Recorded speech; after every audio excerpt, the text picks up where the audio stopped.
ليش طولتي هالقد وانت بتزرع السبانخ؟ يلا ارجع علشان الحق اطبخ. رد علي تاني مرة لما اتصل.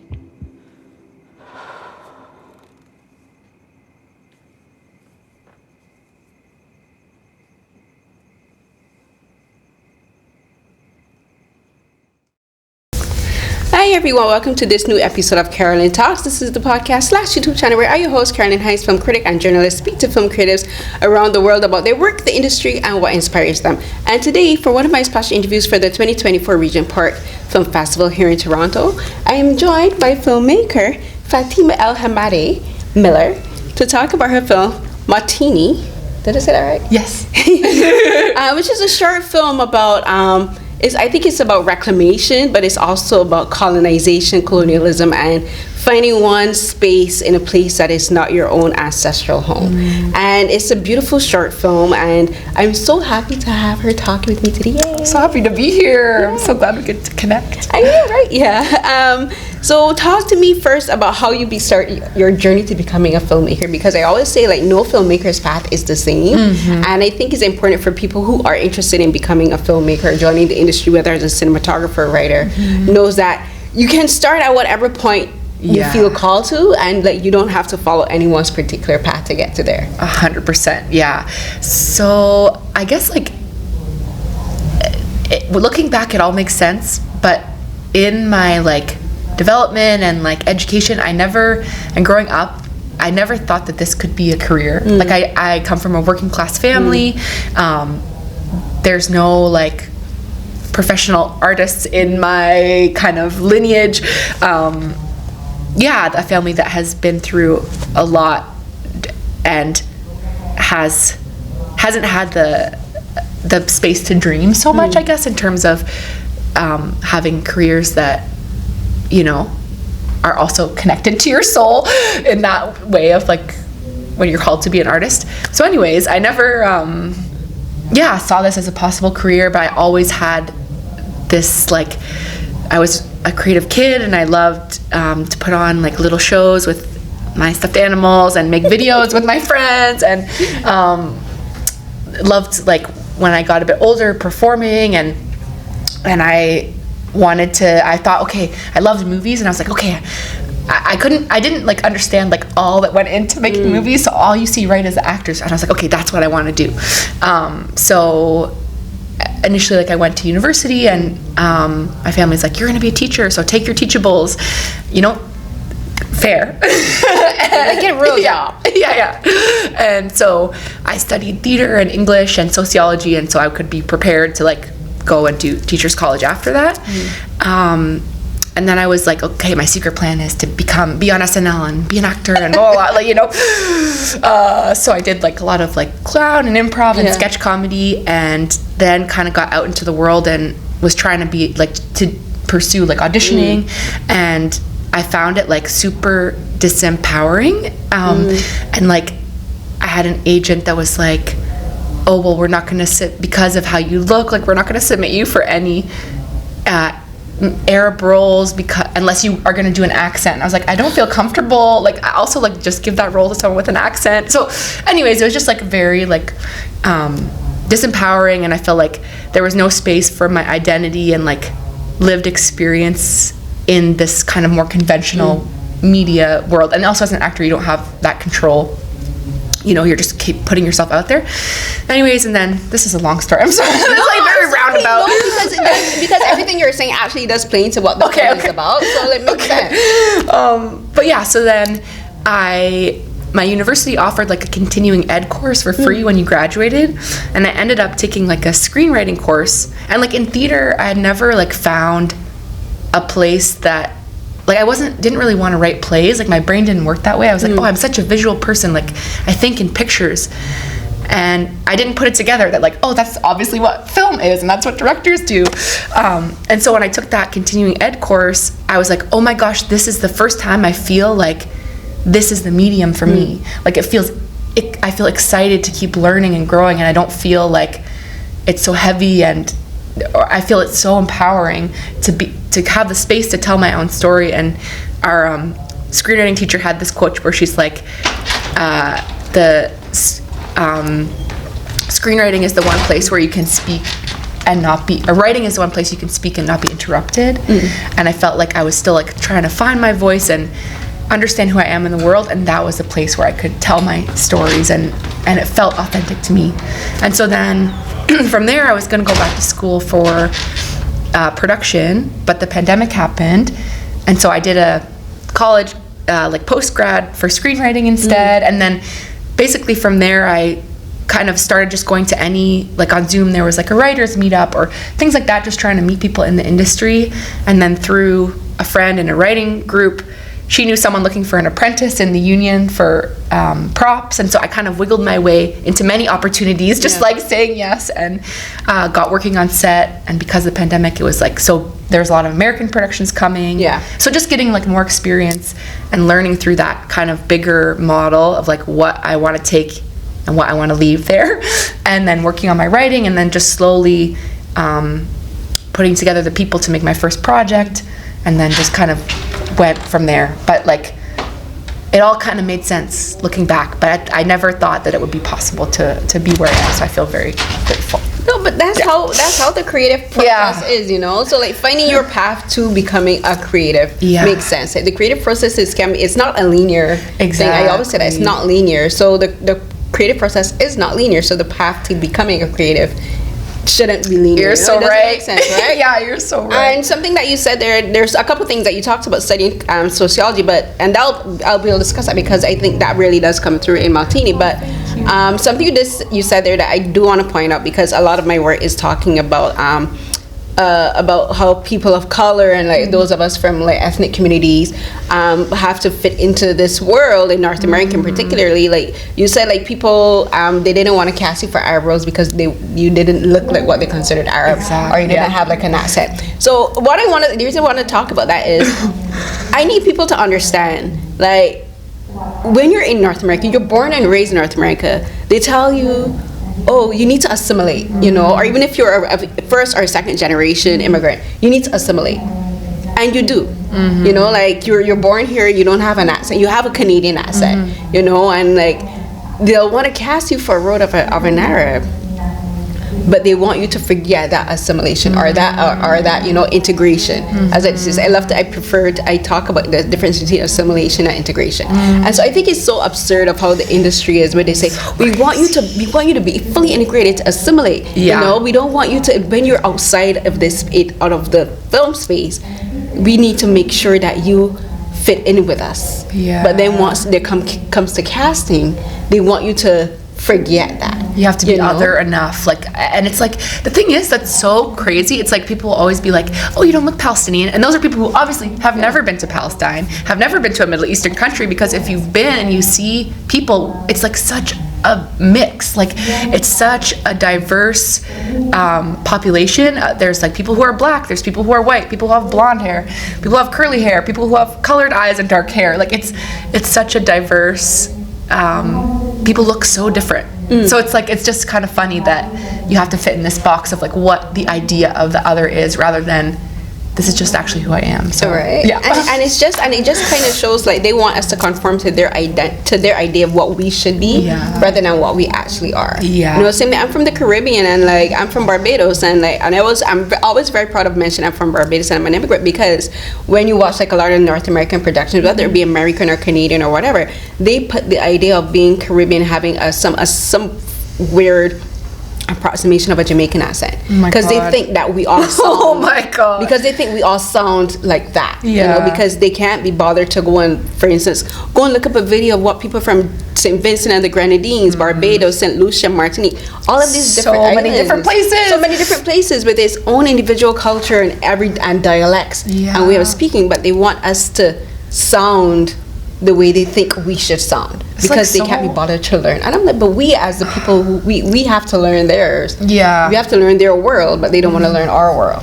It's so embarrassing for them, honestly. I'm just like, you should be embarrassed. I'm just like, it's so embarrassing. And this is in the center of the universe, you know. I think like that idea of, you know, North America being the center is breaking. And we aren't the minority. Like, We are not. people, like, and the thing is, and this, what really disturbs me too, and it's like, white people, you're not even from here. Like, don't belong. Like, you know, you can't be. This is not normal, you know? So it's just, it's all built on a lot of things that have been erased. And so it's like, who are you to, like, it just is absurd. Anyways. So everyone, we are on take 2. We had to change location, so enjoy like a beautiful apartment building behind us. And a garden. On theme. A rooftop garden in the fall. So we finished off talking about how like people of color are expected to assimilate but yet still be other with regards to like casting, and you were talking about for people who are of Arab and Palestinian heritage, like people who have never really interacted with anyone who's of Palestinian Arab heritage or has never been to Palestine, doesn't really fully understand what, like, all of the different variations of what people of Palestinian heritage look like. And I was talking about Caribbean heritage, how we all look different, sound different, and speak different, and have different cultures. And this is very true. And like I was saying, the film in Mawtini, you do touch upon that. You know, you touch upon Nawal. She is trying to figure out like how does she fit in Canada, even though she was born in Canada, you know, but she's caught between trying to honor her grandmother with this promise that she made and using the fig leaf, and her grandmother, she's died, and she's died in Canada. She was never able to make it back to Palestine. So talk to me about like just the film and the story, like deciding, you know, this is the story that I want to tell for this short film. Yeah, so the film, I kind of started developing that script about 3 years ago. So it was a very different context than we're in now in regards to people's awareness about Palestine with the genocide that's been happening in Gaza. So it's very like kind of wild to see the context in which the film was developed, and then it coming into the world and screening in this time now. But basically, the little seed that started it was the question of what does it mean to be from stolen land and living on stolen land, and how do I reconcile that? And yeah, how do I reconcile that, you know? And just seeing like so much and experiencing so much solidarity and community from the Indigenous folks here on Turtle Island in you know, relationship to Palestine and vice versa, like Palestinians showing up for Indigenous causes and Indigenous art, and Indigenous folks showing up for Palestinian causes. So yeah, it just started with that question and that kind of impossibility of home, both for Palestinians and for Native people here, and the history, like the shared history of colonial violence and of occupation that for me is like so clear and so embodied, and like I see it in echoes every single day. So it just was like, I need to express this somehow and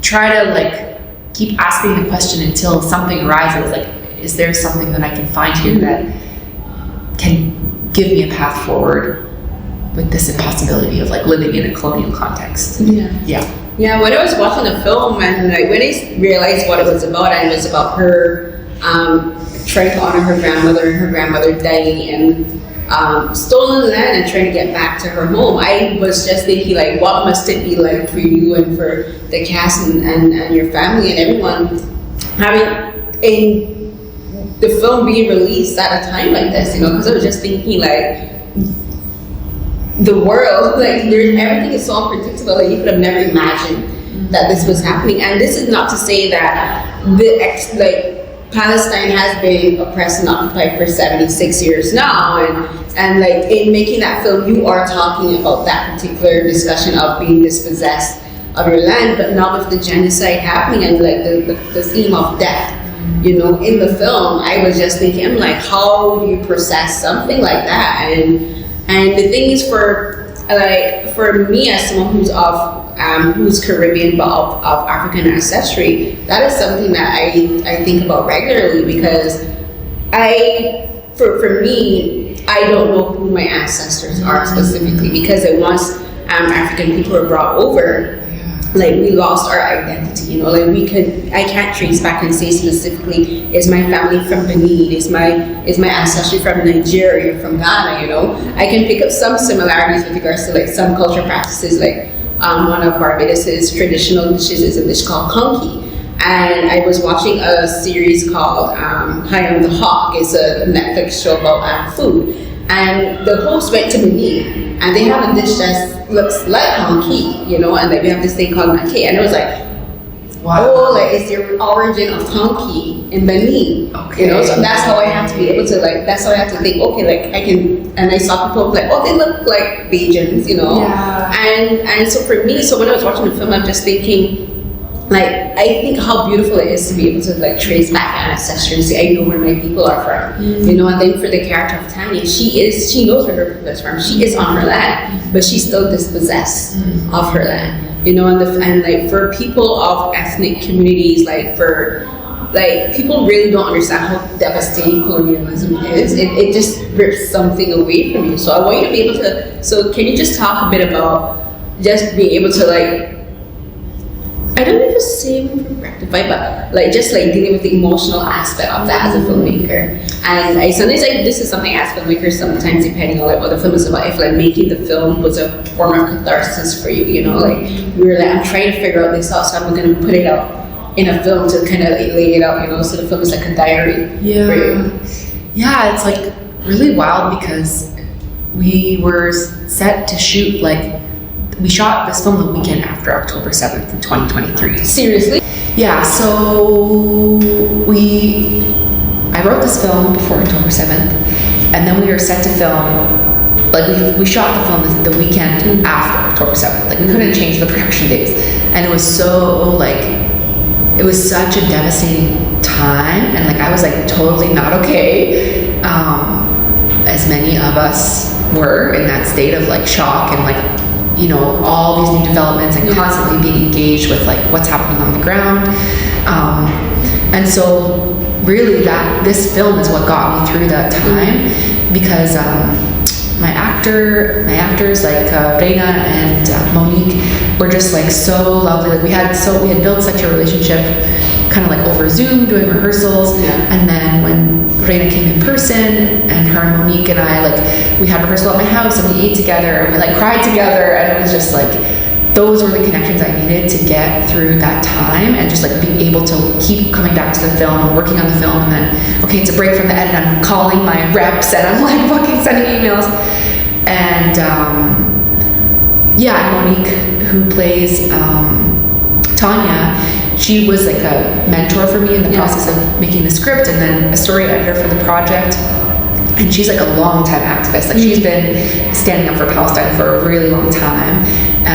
And so because of building that relationship with her, like I got invited to some events with some elders that were like surrounding Palestine, and like that were just like very different. They were exactly what I needed, because in my family, like I'm also mixed race. So my white family is in Canada here, and my Palestinian family is in the States. And so I was like having all these conversations, like, you know, we couldn't be together physically. So having like an elder like Monique who kept inviting me to these events, and like where I could be with elders, like I needed to be with people who like could understand and were also like had the wisdom of being through like unrest and resolution and like all of this pain that comes with being an activist and the endurance you need. So those relationships were like so meaningful in that time. And like I thought for sure, like when October 7th happened, I was like, it's gonna take me like a lifetime to process like the events, and like still every day gets more absurd and more devastating. And like, you know, the fact that at the beginning people they just kept trying to justify, oh, they bombed the hospital because there was tunnels underneath for Hamas, and then now they bomb like all the universities, all the hospitals, any ambulance that's coming to help people. Like the fact that at the beginning people were trying to justify, and then that justification has totally like evaporated. Yeah. And they've gotten away with the most horrendous things, and those people who are speaking, I don't know what they're doing now. Maybe I have no, like it's just the most absurd time. And like breaking down of this brainwashing and like this kind of like global shift in consciousness. So it's like too much to process. Yeah. That being said, like it's too much to process. So in a way, like being with this film now, I don't know, every screening is so different, and like sometimes people don't understand, sometimes people really do understand the film, and I guess just being with the film and being able to speak about Palestine in this time through this art is very meaningful to me. It feels like, okay, this is the thing that my gifts can go towards my people in this way, and especially being in the diaspora and grappling with like how am I, like I just want to be there, like, you know, like how am I, where does this energy go, you know? And it's our duty to continue to show up and find ways to show up, but so the film feels like one way that I can show up without having to have it all processed, you know, because this story didn't come from this time, it came from a lifetime of, you know, my family stories and my stories. So it's, I luckily don't have to have a process just yet, and I think it's going to take a long time. Yeah, and it feels different every time. It feels very vulnerable sharing this film and like doing the Q&As and stuff. And with my other projects, like they're always like personal, but I've leaned more into comedy and like stylized films. And this is, I really challenged myself with this project to be more vulnerable to camera, like be closer to the actors' faces, not hide behind style, hide behind humor. Like there's still humor in the film, but it's more raw and honest. And so both that and then having to show up in this time and use my voice and like the responsibility to use my voice as a Palestinian in the diaspora, it's just like very vulnerable. So I always like, I'm just learning what I need through that process, I guess, and like how to continue to, you know, enact my responsibility and also take care of myself in that like messiness of like grief. No, and I understand it and I appreciate it, because like making a film like this is, you said you're opening yourself to vulnerability and to being, and to people seeing that, you know, but in talking about Monique, like she kind of played that role for you in real life, but she had to play that role for Nawal in the right. And again, that's why I was saying like life is so, I use the word funny in the fact that this world, this universe that we live in, like sometimes it prepares us for the disaster that we don't see coming, you know, and like Monique was there for you for that, to help you process that, and in the film she's there to help Nawal process that, and like and the guilt that comes with that, like, you know, what you're talking about, like your family, half of your family is here in Canada, the other half is in the United States, but then like your ancestral family is in Palestine, you know, and like for Nawal, like she's in Canada and like her grandmother is separated in like through death from her, but then also from her ancestors in Palestine. And the film is talking, I also talk about like love stories, there's always like a triangle at the end of this, right? And Tanya in the film, she's the connection for Nawal to her grandmother, to her ancestry, because she understands what that means, you know, and like she understands the guilt being experienced by Nawal, but she understands that Nawal is in this place where she wants to connect to her ancestry, she wants to connect to her grandmother, but she doesn't know how. And you know, and like she does that through gardening. But the gardening is her form of resistance, because she's like, this is my land, this is my family's land, this is my ancestors' land, and you can't tell me what to do with it, you know. And for Indigenous people, whether it's here in like North America or in like the Middle East, in Africa, in the Caribbean, when you're indigenous to the land, you appreciate the land, you love the land, you cherish the land, you know, you cultivate the land in a harmonious and an ethical way, and that's what Tanya's doing in the film. She's cultivating the land, you know, she's building a garden, she's loving the land, you know. Gardening, if you do it ethically, is loving the land. And she's like, instead of having this land just taken up by a patch of grass that does nothing, I'm gonna turn it into a garden, and that's her form of resistance. And she invites Nawal into this space to show her how to do it, because like Nawal has this fake sapling, and she's like, I want to plant this for my grandmother. And so she teaches her, this is how you grieve, but this is how you can also show resistance to the oppression, to the colonizers telling us what we can and can't do on our land. So talk to me about the significance of that, of Tanya teaching Nawal how to garden as a form of resistance, you know, but also as a form of grief and remembering and honoring, you know, like like I personally, I love plants, and one of the reasons I love plants is not because like they just love plants, but my grandmother, she had this like, I call it a mini forest in her backyard, and she's passed, and like I keep plants as a way to remember my grandmother. You know, like my grandmother loved plants, so when the story starts to talk about the sapling, I'm like, oh, like this is just like me with my grandma. You know, my grandmother, she's died and buried in Barbados, so like me having the plants is a way to remember her by. You know, like I only have two pictures at home here in Canada of my grandmother. All my pictures of my grandmother are back home in Barbados, right? So talk to me about the gardening, the significance of the gardening and the plants. Yeah, I feel like everyone should have the experience to grow things, because even like in Toronto, I have like a tiny ratty balcony that has like 3 dead AC machines that are all cemented into the balcony, and I still have my little garden, and I find it so healing. And I'm like, if everyone could experience this, it would solve a lot of our problems. Like, understand that from a small seed, something so beautiful can happen if you tend to it, if you love it, and that provides for you. Like, it's a symbiotic relationship that we're meant to have with the land. And we're so like removed and cut off from that, because that's, you know, if we have that empowerment and like those food pathways, like capitalism is like, you know, and like planting, like I think also being connected to the land, you learn about the cycles of life and death. Like it's a natural process, that things have to die for new things to be born, and you know, and the things that have died are compost, and they go back into the soil and enrich the soil. It's something new can grow. And so I feel like gardening teaches you a lot about life and death and patience. And I have found it so healing and so rewarding, and in finding, like, even though it's not even the ground, like I would literally be so happy to have a little patch of earth, but I just have my pots now. But yeah, like I think that Nawal is like struggling to feel rooted. She can't quite hang on to this connection of Palestine on her own. She needs her family, and she's, you know, doesn't have that, and her pathway to Palestine, you know, she's passed, and so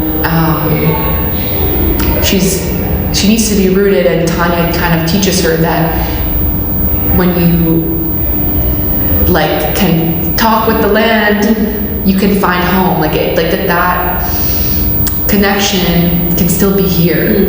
And like even in the garden, there's so many plants that grow in Palestine and grow here. Like sage, like kind of we explore in the film, and thyme, and all of these sumac, like these plants that are indigenous both in Palestine and on Turtle Island. And so you can survive as a transplant, maybe, but you have to learn what this land needs, you know? And I think, learn like how to be in communion with the land and have that symbiosis again. But she needs someone to teach her. And like Tanya is that person who kind of is also displaced on her own land, and like disconnected on her own land, and has had to rebuild her pathways too. So she's trying to kind of teach Nawal like how to root. And as we're talking, like in agriculture, there's grafting. Grafting is a process where you take a bud of one plant and you graft it. Literally, you cut the original plant and you cut a slice, and you put whether it's a bud or a small shoot into the cut, and you bind it up, and you have to carefully tend that grafting, because sometimes that's how you get hybrids. You know, that's how you get a hybrid of a plant. And like for instance, like I remember this because I did agricultural science in secondary school, and like that's how you can get it's called a tangerine. So a tangerine is a mandarin and an orange, and you can get a tangerine, right? And like that's created through grafting, you know, and you get a whole new plant, but it still has the traces of its original of the original species, right? And I kind of look at how we as ethnic minorities, I don't like saying minorities because we're not minor, there's nothing minor about us, how we have learned how to adapt under colonialism. You know, colonialism is the cut, made into the original story, into the original foundation. And like we have learned how to adapt, and I think that's one of the beautiful things about I love. That's why I love doing covering stories about ethnic stories, ethnic cultures, because we are so resilient, and we're resilient in the face of disaster, and the films like that, because like I see Tanya as a representation of that. She's so resistant, she's so defiant, and and she's like, I'm gonna do it in these small ways, but. Nawal, and for the whole reason I would say Nawal, but it's Nawal. She learned the quiet resistance, and like quiet doesn't mean demure, doesn't mean that you're easily beaten down. You're just like, I'm watching you, I'm looking at how your system works, but I'm gonna resist, and when it's time to be loud, I will be loud. And I love that we have the learning process for Nawal, that she starts so afraid, and she's like, don't do this, I know, she's like, I can't afford to be evicted, but then she realizes like, evicted out of this building, but like there is worse that can happen. She's like, I might as well resist. Well, like, Cancer talked to me about that, just that her coming to that realization, like, don't be afraid of the oppressors. And in this instance, the oppressor is the landlord, but it's like the whole overall system. But it's like she's just learning that after resistance. Because I love that scene, where she's like, I can't afford to do this, and then the next time she's sitting down and she's smoking. But I didn't believe it's a spliff, the weed. Yeah, the weed. So talk to me about that, because I just love that scene, where she's just like, I can't do this, and then she's like, you know what? Excuse my language, but fuck it, I'm gonna go sit down and just do it, like this is how I can do it. Yeah, so when you watch the film, you'll notice that like even the building manager is an immigrant. Yes, Rodrigo. Like, he is also a victim of the system, but he's trying a different game. Yeah. Like, and it's all these three people who have a different strategy of trying to survive under like capitalism and colonialism, but none of them are ever going to win. Yeah. And even if you play by the rules, you're still not going to win. You'll never really win because they'll never really accept us. So it kind of, I think like through the story, Noelle like learns, like observes that almost like that. These are kind of these two pathways, and which one is going to feel better because the outcome maybe is the same. And yeah, like I think at the end there's this kind of surrender and acceptance of she chooses to kind of to stay with Tanya and to explore these new values and understanding of herself, and it has its consequences, but she's also like earned a friend and a chosen family member, which is something that can never be taken away from her, and that's more valuable than just survival. Like that's how you thrive is by building that network back and building that support back, so you're not isolated, because I think that system wants to isolate us, make us feel like we're alone and we don't have power. But like because Noelle joins the garden, that's the risk, because now there's people, like there's people together are stronger, and that's what kind of catalyzes the escalation of them getting evicted, so that it becomes out of control once people put their strength together. So yeah, I think in the end it's just the surrender and acceptance and knowing that the real gift that is worth it fighting for is that connection and that home through each other. And I love the inclusion of Rodrigo, because he is very much the representation of an immigrant, or even if they're born here, the person of color, of ethnic identity, and who is just like someone who is not white, trying to fit in to a system built on oppression, built on colonialism, built on slavery. It's like the system wasn't made for us. It was never intended for us to fit in. And like there's a saying my mama say, like you're a square peg trying to fit in a round hole. And no matter how, the only way you're going to eventually fit into that round hole is if you wear yourself down. But but then even then you're all scarred and battered by the time you fit in. And Rodrigo is a representation of that, where he's trying so hard to do this job, and like you can't blame him because this is his job, this is his livelihood, this is how he can provide for his family, you know, being a supervisor of this building. But it's stressing him out, you know, and he doesn't want to do it. Like he's very apologetic, and he's just like trying to control. He's like, me. He's like, I don't want to do this, but I'm doing it because this is my job, you know. And Tanya, she understands that, but then she's also like, you are just a representation of the system, so I have to defy you at every turn. Yeah. She's like, it's not personal, Rodrigo. I have nothing against you. Like she understands him and she feels for him, but she's like, I'm against what you represent, so I will resist you at every turn. Yeah. And he understands that too, but he's just like stuck in this situation. He's like, what can I do, you know? And Noah, she understands it. When she goes to his apartment, she hears the noise, and she realizes that he has his own struggles and his own situations where he is like trying to find out how do we make this work. So talk to me about Rodrigo, because again, it's like I don't feel sympathy for people like that in particular, because like for instance, like using somebody like George Lamy and like Britain, who's out there doing the work of the oppressor, you know, one of the MPs in England. I'm like, you are trying to be the work the colonized, do the work of the colonizer. And I'm like, they're using you. Like no matter how much money you make, no matter what position you have, no what title you have, you will never fit in. Yeah. But it's still important to have to represent that, because that is the reality. You know. So talk to me a bit about including Rodrigo. Yeah, it's like white supremacy is so has got it down pat. They're like it literally gets us to like do the work for it. Yeah. Do you know what I mean? Like to execute, like you said, that oppression against our own communities, so that they have time and space to just like be free.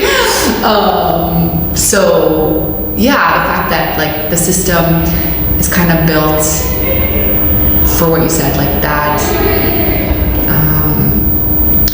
Yeah, like you hope you're gonna win. You hope if you play by the rules, something is gonna change. You'll be able to have security and safety for your family. What else are you supposed to do? But in the end, you're just keeping the system in place. And so, yeah, I think deep down, Rodrigo just wants to be enjoying the garden, but he can't. Yeah, he can't take the time to enjoy the garden.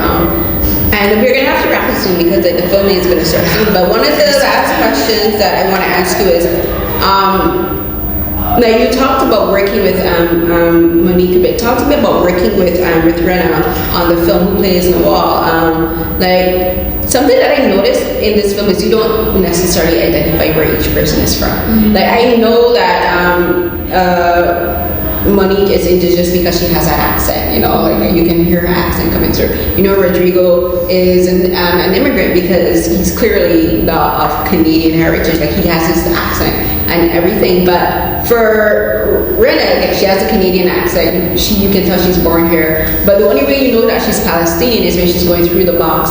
She takes out like all of her paraphernalia, and like she has the LGBTQ plus flag, so you know that she's of that community. And then she takes a kafaya, you know, and that's the only indication that she is Palestinian, you know, and she wears this scarf. And so I want you to talk about working with Brenna and figuring out how you would let the audience know who she is without telling the audience who she is.